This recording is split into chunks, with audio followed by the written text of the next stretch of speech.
Jangan lupa subscribe YouTube channel Metro TV News dan jangan lupa nyalakan notifikasinya.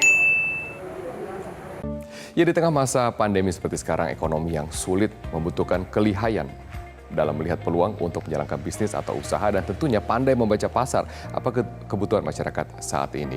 Dan ada salah satu yang juga dapat Anda contoh yang dapat meraup untung lebih banyak dibandingkan berjualan di toko dan juga dapat bertahan selama masa pandemi COVID-19 adalah sosok pengusaha yang berhasil meraup untung dengan memanfaatkan pasar online. Kita bergabung bersama dengan Mira Zola. Selamat pagi Mbak Mira, apa kabar?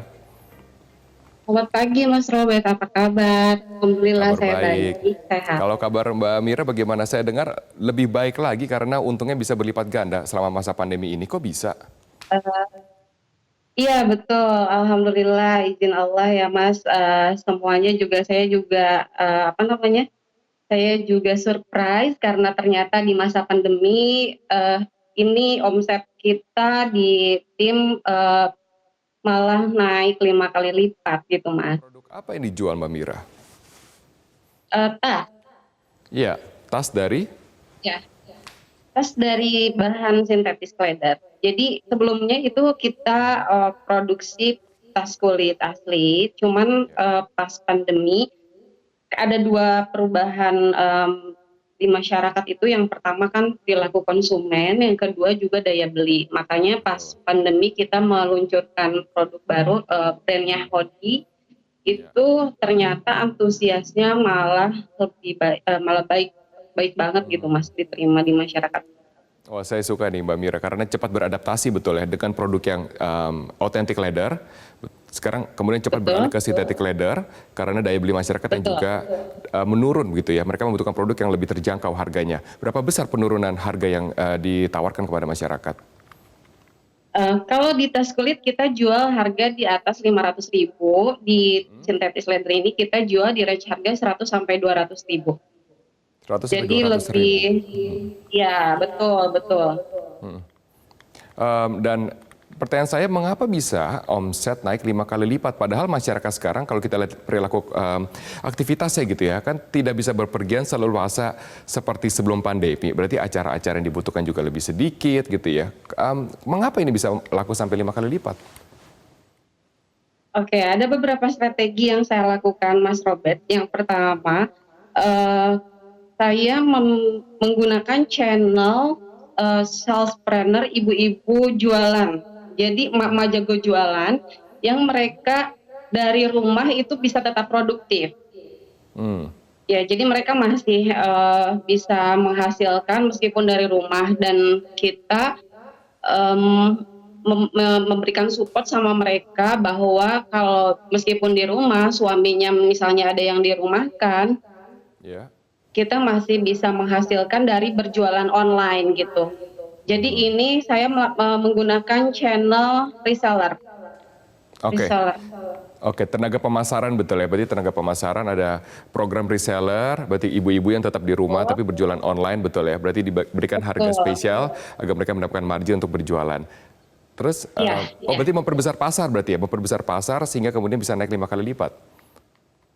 Ya betul. Jadi kalau misalnya di Zola Leather kan sebetulnya kita langsung ke end user itu marginnya memang lebih besar. Cuman di sini saya kan sebagai owner itu harus memberikan manfaat.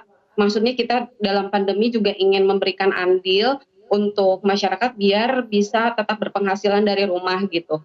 Jadi jadi mereka bisa lebih produktif dari rumah gitu Mas. Oke, kemudian pertanyaan saya, bagaimana cara memilih partner reseller yang tepat bagi bisnis ini? Itu kita kan ada komunitas ibu-ibu jago jualan. Jadi di situ pasti mereka sudah punya tim gitu. Jadi mereka sudah punya tim penjualan juga. Untuk saat ini kita ada 2.000 reseller yang menjualkan produk ini gitu Mas. Dan juga 2.000 reseller Ya, ini sudah dikurasi begitu ya. Jadi tidak ada reseller yang bandel lah gitu ya. Kemudian memasarkan barangnya, kemudian servisnya tidak bagus. Nanti kan brandnya sendiri yang jelek. Ya, kita menyediakan konten, jadi cuman modal jempol, share kuota, itu mereka jualan di Facebook, di Instagram, di marketplace, itu bisa sangat efektif. Jadi bermodalkan kuota, cuman mereka mau mau ngiklan sih intinya. Insya Allah sih ada closing gitu Mas. Oke, berarti selain produksi tas, juga produksi konten gitu ya, yang kemudian diberikan kepada reseller untuk diposting. Betul, jadi mereka udah dapet konten, jadi mereka nggak perlu foto ulang, nggak perlu foto apa pakai model. Jadi kita sudah sediakan semuanya dalam bentuk e-katalog, mereka tinggal akses ke link yang kita berikan, nanti mereka tinggal share aja gitu. Oke, berarti dari 2.000 reseller yang sekarang dipunyai, berapa banyak yang didapatkan selama masa pandemi?